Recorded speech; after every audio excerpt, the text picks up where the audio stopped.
Here is the Deluxe Studio at Disney's Riviera. When you first walk in, there's a closet right there. Here is the first part of the half bath with the shower. Oh, opens on that side. It's huge.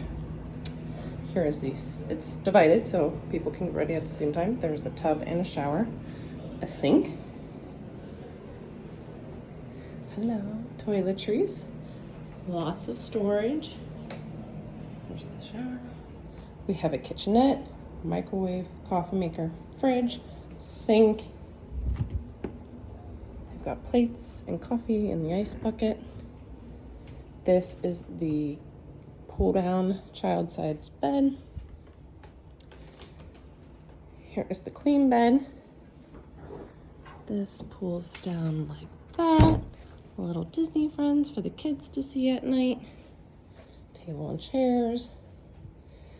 This is a couch during the day, and then this pulls down to another queen bed.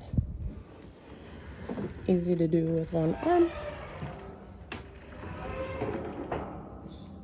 And then another cute little picture. And then we also have a balcony.